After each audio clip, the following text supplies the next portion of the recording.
Assalamualaikum warahmatullahi wabarakatuh. Alhamdulillahilladzi ahyana ba'dama amatana wa ilaihi nusyur. Allahumma inna nushhiduka wa nushhidu hamlata 'arsyika wa malaikataka wa jami'a khalqika annaka antallah la ilaha illa anta wahdaka la syarika lak wa anna Muhammadan 'abduka wa rasuluh. Allahumma salli wa sallim wa barik ala habibina wa syafi'ina wa zukhrina wa maulana Muhammad wa ala azwajihi ummahatil mu'minin wa dhurriyyatihi wa ashabihi ajma'in.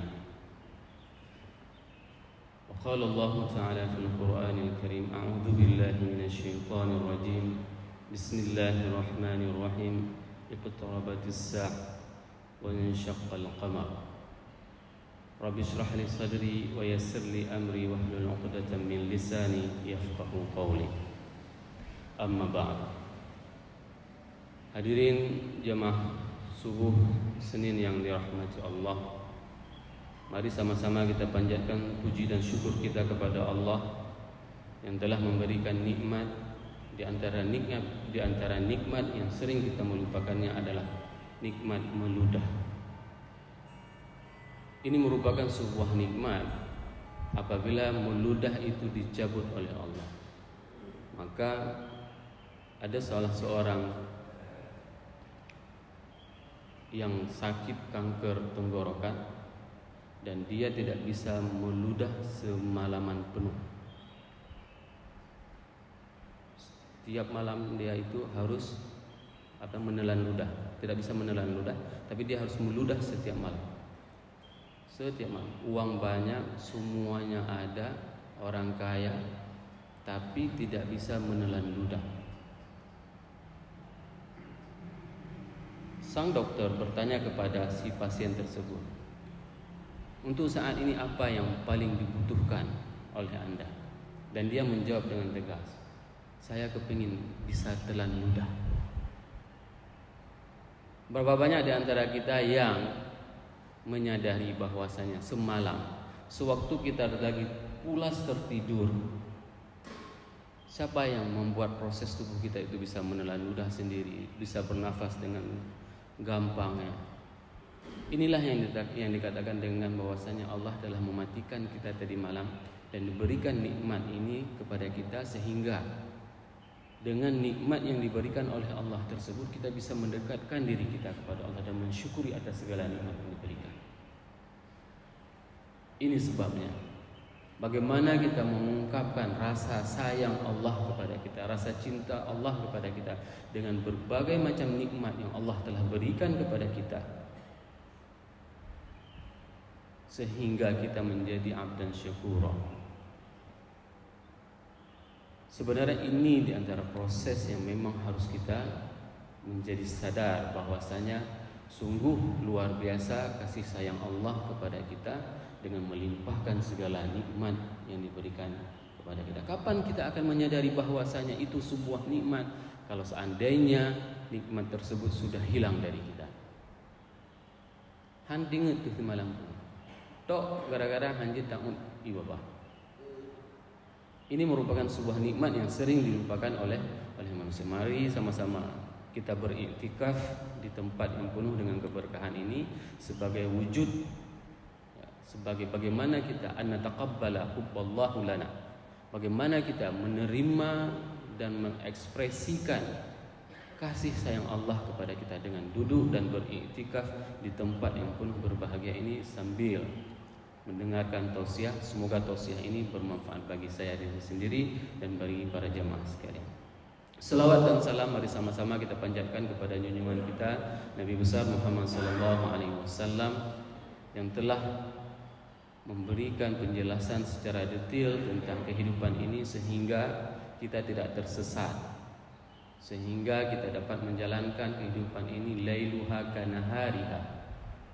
Itu diungkapkan di dalam hadis bahwasanya kalau seandainya kita menerapkan apa yang diperintahkan oleh Allah dan Rasul, maka tidak ada yang dinamakan dengan kegelapan. malamnya saja seperti siang. Begitulah orang yang mendapatkan petunjuk dari Allah. Begitulah orang yang mau melaksanakan apa yang diperintahkan oleh Allah dan Rasul. Hadirin jamaah salat subuh yang dirahmati Allah. Hari ini kita merupakan subuh ke-8 membicarakan tentang tanda-tanda kiamat. Menjadi sebuah pertanyaan, apa hikmah Rasul menjelaskan tanda-tanda kiamat tersebut kepada kita semuanya? Pertama sekali, bahwasanya ini merupakan sebuah pembuktian terhadap apa yang disampaikan oleh Allah dan Rasul itu merupakan janji pasti. Semua itu adalah pasti. Seperti ayat yang saya bacakan tadi, waqtarabatis saa'ah wansyaqqal qamar. Ini merupakan kejadian pasti dan sudah pernah terjadi. Dan hari ini pembuktiannya itu disampaikan langsung oleh Nabi Muhammad SAW, di mana kita akan bahas nanti di antara salah satu tanda kiamat kecil itu adalah dibelahnya bulan. Yang kedua, hikmah kita mempelajari tanda-tanda kiamat ini selain dari janji pasti, sebagai pengingat bagi yang lalai. Mungkin selama ini masa lalu kita itu penuh dengan masa kegelapan. Ya.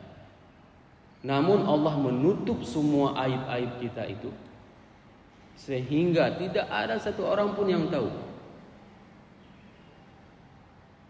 Kalau seandainya Allah membuka aib kita, ya, dan membentuknya dengan bentuk bau misalnya, maka tidak ada orang yang akan berani mendekati kita. Namun wa min rahmatillahi lana ayyastura uyubana. Allah itu menutup aib-aib kita. Banyak kesalahan kita di masa yang lalu, banyak kesalahan kita, tapi Allah tidak membukanya. Makanya menceritakan tentang tanda-tanda kiamat itu sebagai tanbihun lil ghafil, sebagai pengingat bagi orang-orang yang selama ini lalai kepada Allah dan Rasul. Mungkin dulu dia mempunyai masa silam yang kelam, maka di saat kita sedang mendengarkan tanda-tanda kiamat ini, semoga Allah memberikan hidayah tersebut kepada kita. Semoga Allah memberikan istiqamah tersebut kepada kita, sehingga kita selalu dalam naungan Allah. Dan yang ketiga, mempersiapkan diri untuk kehidupan setelah kematian. Ini yang paling penting. Di saat kita sudah tahu apa yang harus kita persiapkan, bekal apa yang akan kita bawa. Kalau misalnya dulu kita malas salat berjamaah, alhamdulillah setelah mendengarkan tausiah-tausiah dari guru-guru di pengajian di masjid, kita sudah mulai senang berjamaah. Bukan karena kita ingin menjadi diperhatikan sebagai orang yang alim, bukan. Tapi bagaimana mengungkapkan rasa syukur kita kepada Allah. Inilah cara saya mengungkapkan rasa syukur saya kepada Allah dengan melaksanakan salat berjamaah 5 waktu di masjid. Karena selama ini saya jauh dengan Allah, tapi Allah tidak meninggalkan saya, masih memberikan kesempatan kepada saya untuk bisa mendekatkan diri kepada Allah Subhanahu wa ta'ala. Tanda yang ke-8 tentang tanda kiamat kecil yaitu adalah terbelahnya bulan. Hadis an Anas radhiyallahu anhu, anna ahlal Makkah sa'alu Rasulullah sallallahu alaihi wasallam ay yarahum ayah fa arahum shiqaqul qamar. Ahlul Makkah pada saat itu, ini proses pada awal-awalnya Islam datang, mereka meminta Nabi Muhammad, wahai Muhammad, lau ra'aitana shiqaqul qamar la amanna bik. Kalau seandainya engkau menunjukkan kepada kami bagaimana engkau membelah bulan, maka kami akan percaya kepadamu. Nabi Muhammad SAW diuji oleh orang-orang jahiliyah, orang-orang musyrik Mekah pada saat itu. Lalu Nabi meminta kepada Allah, dan bulan pada saat itu terbelah menjadi dua. Bapak Ibu yang sudah pernah ke haji, ada melihat Jabal Abi Qubays. Jabal Abi Qubays kalau seandainya kita melihat dari posisi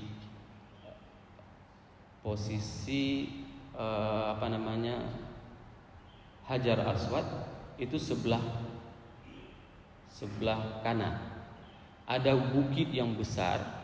Di atas bukit tersebut ada istana raja, ada bangunan. Itu sebenarnya istana raja. Itu namanya Jabal Abu Qubays. Banyak sejarah Jabal Abu Qubays. Ya.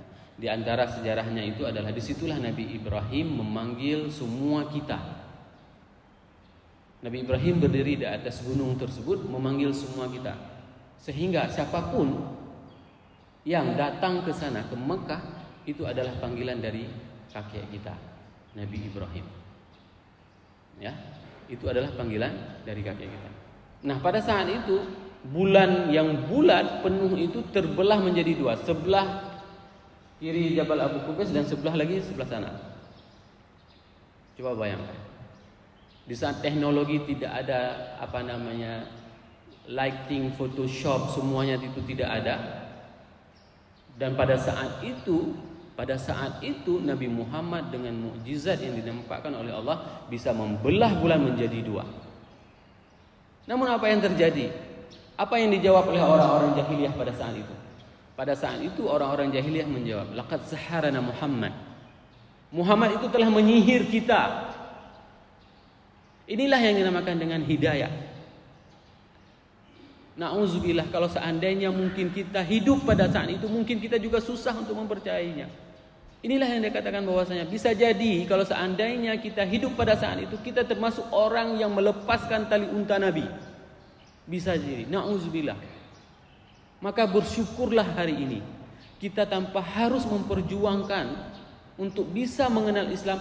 Alhamdulillah kita bisa hidup dalam keadaan Islam. Ini merupakan sebuah nikmat yang besar sekali bagi kita. Bayangkan, mereka melihat sendiri Nabi Muhammad.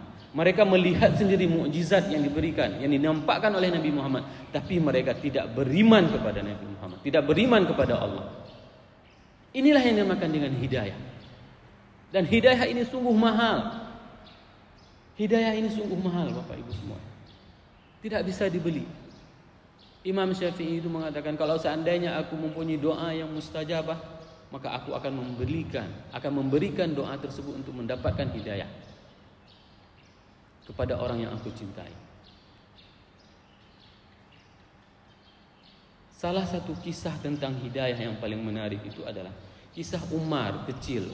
Di saat Umar berumur 10 tahun, Umar itu diperintahkan oleh ayahnya, "Nak, ya, jaga matamu terhadap Tuhan." Disuruh jaga berhala sama Umar. Pada saat itu ada berhala di depan Umar terbuat dari roti. Disuruh jaga.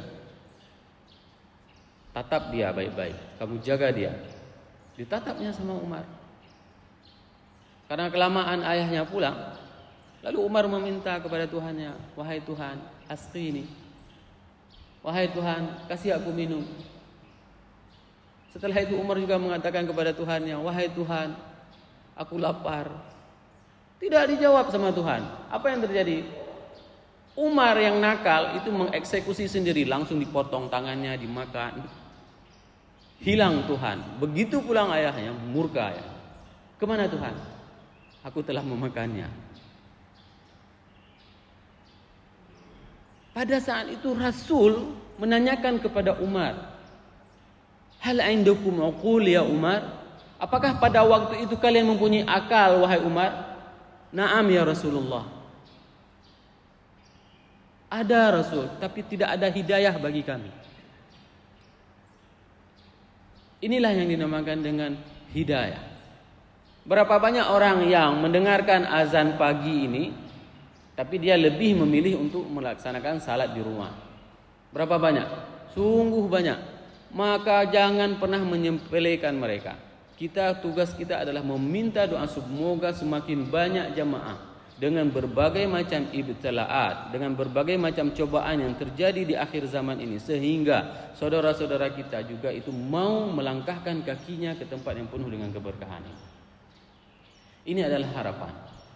Kenapa? Karena tidak semuanya orang mendapatkan hidayah tersebut. Yang kedua, di antara tanda kiamat yaitu adalah berbicaranya binatang dengan manusia.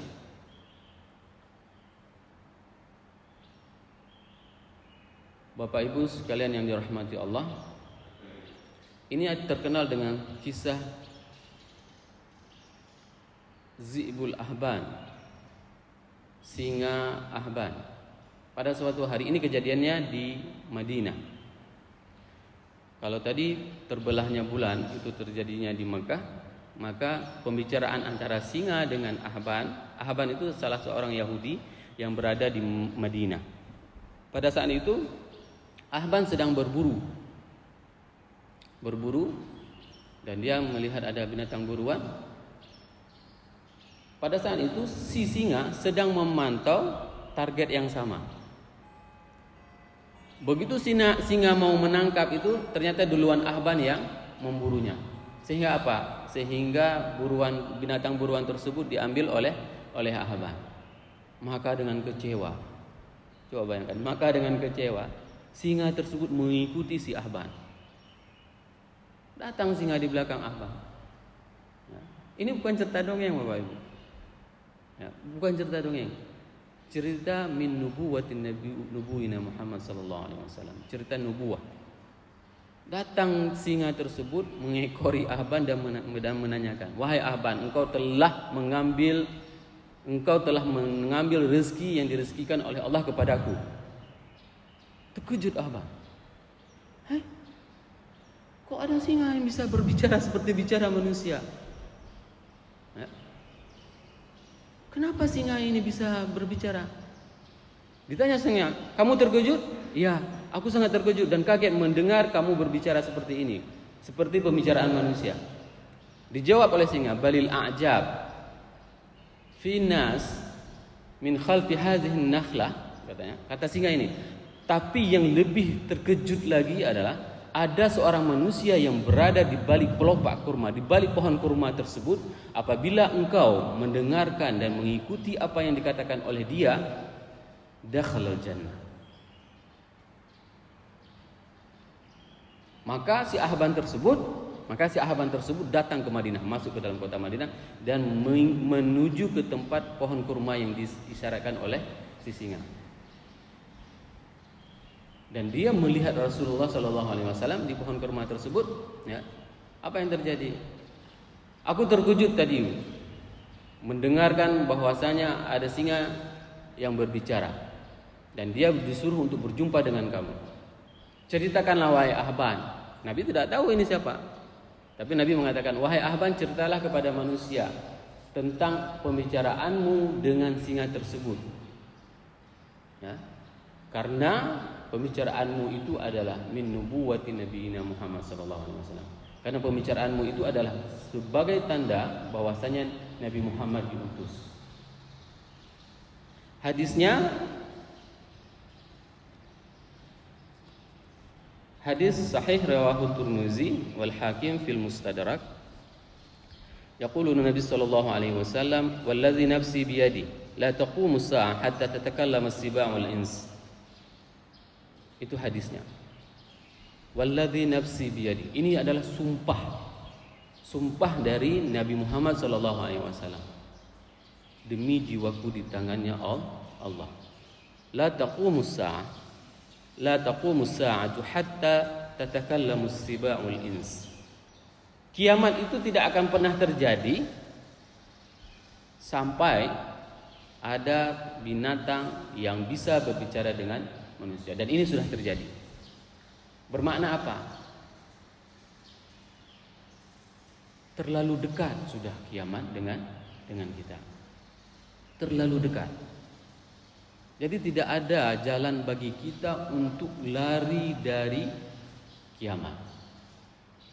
Jalan satu-satunya di saat kita mendengarkan hadis ini, maka persiapkan, tingkatkan kualitas keimanan kita kepada Allah, tingkatkan kualitas ibadah kita kepada Allah sebaik mungkin. Sebaik mungkin. Kalau misalnya Sya'ban yang lalu kita hanya puasa misalnya ada 4 hari, maka mulai Sya'ban ini sudah dibiasakan di puasa Senin Kamisnya. Atau kalau ingin meningkatkan lagi, puasa selamanya sampai dengan 2 hari sebelum Ramadan. Kenapa?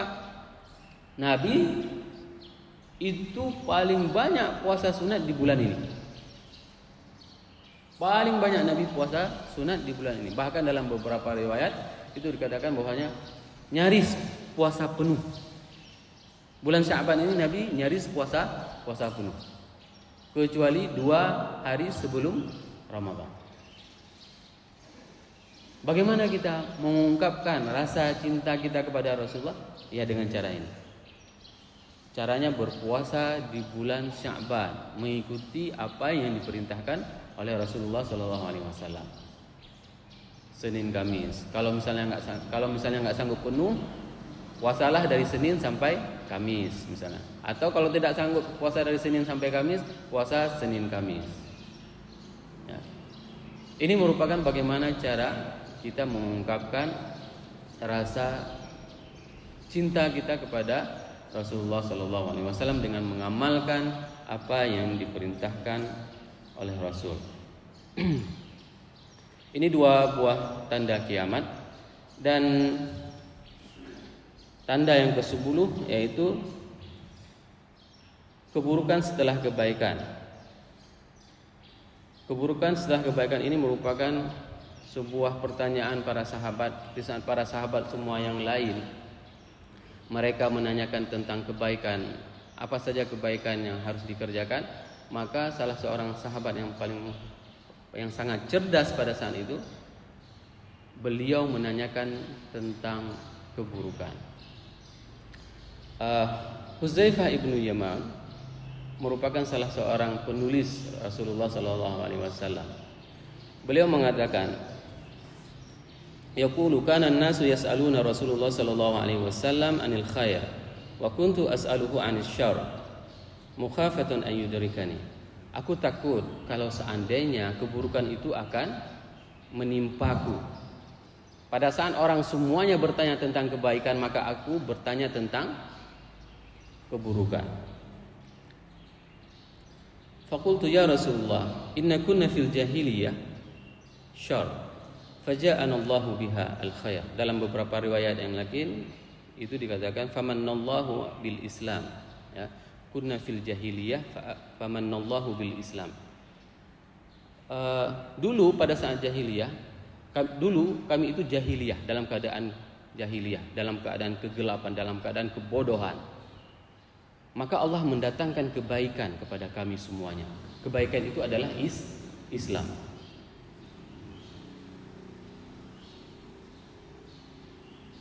Fahal ba'da hadzal khair min syarr? Apakah setelah kebaikan ini ada kejelekan, ada keburukan? Qala na'am. Wa fihi dukhan. Qultu wa ma dukhanuhu? Qala qaumun yahduna bighairi hadi, ta'rifuna minhum wa tankar. Qultu fahal ba'da dhalika al-khair syarr? Qala na'am. Da'atun ala abwabi jahannam. Man ajabahum ilaiha qazafu fiha. Qultu ya Rasulullah safahum lana. Qala hum min banu jildatina wa yatakallamuna bi alsinatina. Qultu fama ta'muruni in adarakani dhalik? Qala talzam jama'atul muslimin wa imamahum. Faqultu fa illam yakun lahum jama'ah wala imam? Qala fa'tazilu tilkal firaq kullaha. Ini merupakan sebuah gambaran bagaimana keadaan yang akan terjadi nanti setelah tidak adanya Nabi Muhammad lagi.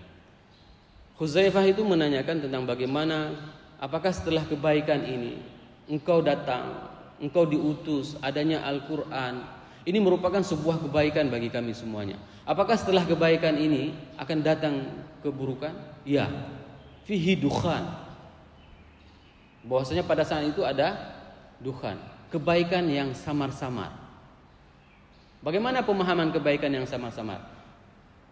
Kebaikan yang samar-samar itu adalah sesuatu yang dipoles-poles. Ya, sesuatu yang dipoles-poles sebenarnya itu memang tidak pernah ada, dan sebenarnya itu hal yang dilarang. Sehingga apa? Pada saat itu sudah terjadi percampuran aduk antara yang baik dengan yang batil. Dan di sini pesan Rasul kepada kita semuanya bahwasanya ilzamul jamaah, kita itu harus bersinergi semuanya untuk bersatu padu dalam hal berjamaah. Nah, di dalam Milal wan Nihal itu disebutkan apa yang membedakan antara jamaah dengan firaq. Firaq, golongan, itu adalah dhalalun, sesat. Sedangkan jamaah itu merupakan ala huda. Mereka itu adalah jamaah yang selalu taat dan menjadikan Al-Quran dan hadis sebagai sumber referensi mereka dan para ulama. Nah, di dalam Islam banyak kita temukan jamaah yang mencoba mendekatkan diri kepada Allah melalui melalui cara raqul qalb, melembutkan hati. Ada jamaah yang memperbaiki dari sisi perekonomian, ada jamaah yang memperbaiki dari sisi politik, ada jamaah yang memperbaiki mendekatkan dirinya kepada Allah dari sisi yang lain. Ini merupakan gambaran pohon di dalam taman, di mana taman ini merupakan sebuah gambaran besar tentang Islam. Yang tidak boleh bagi kita umat sekarang di akhir zaman itu adalah mengklaim bahwasanya hanya ada satu pohon yang betul. Kenapa? Jamaah ini prosesnya dan bentuknya itu sangat banyak dan beragam. Karena jamaah ini semuanya berada di dalam khitah Al-Quran dan hadis. Ini merupakan sebuah gambaran bagaimana nanti di akhir zaman, di saat umat Islam menemukan orang-orang yang yatakallamuna hum min bani jaldatuna. Siapa mereka itu? Orang yang membuat sesuatu yang memang merubah sesuatu itu tidak lagi sesuai dengan syariah, tidak sesuai dengan perintah Allah, itu adalah min banu jaldatina. Mereka itu adalah dari keturunan kita. Wa yatakallamuna bi alsinatina, dan mereka itu berbicara dengan bahasa kita. Itu adalah orang-orang Arab. Inilah gambaran-gambaran orang Arab yang digambarkan oleh Rasulullah SAW. Mereka berbicara dengan bahasa Arab, akan tetapi pemikiran mereka itu adalah pemikiran Eropa, pemikiran Barat. Hari ini kalau seandainya ada jamaah yang mempunyai anak yang misalnya ataupun ingin melamar kerja ke negara-negara Arab, mereka tidak menanyakan hal-hal yang lain. Yang mereka tanyakan lulusan mana. Kalau lulusan dari 5 universitas terbesar di Amerika, mereka akan menerimanya. Jadi kalau misalnya melihat Arab hari ini berubah seperti Eropa, itu jangan heran, karena itu adalah prediksi yang dikatakan oleh Rasulullah SAW. Mereka itu adalah hum mim banu jildatuna wa yatakallamuna bi alsinatina. Mereka lah orang-orang yang dari keturunan kita. Ya. Angkanya kele urang Tuhan zaman. Memang dari Arab, tapi awak pulih dalam unta Nabi ya. Inilah mereka. Mereka yang merubah. Kehidupan di Arab itu sangat luar biasa hari ini. Coba lihat. Sangat luar biasa. Saya tidak mau menyebutkan negara mana. Boleh dilihat bagaimana mereka. Kalau misalnya kita melihat mereka di Kuala Lumpur pun, itu sama sekali tidak menggambarkan bagaimana mereka sebagai orang Arab. Tidak menggambarkan bagaimana mereka sebagai orang Arab. Dan ini yang dikatakan oleh Rasul, bahwasanya tanda akhir zaman itu adalah di saat kita sudah tidak bisa menemukan lagi jamaah yang memang berkonsekuensi kepada Allah dan Rasul. Maka kita harus memperkokohkan diri kita untuk terus menguatkan keimanan kita kepada Allah dan Rasul dengan mengikuti jamaah-jamaah yang memang sudah direkomendasi oleh para ulama-ulama terdahulu.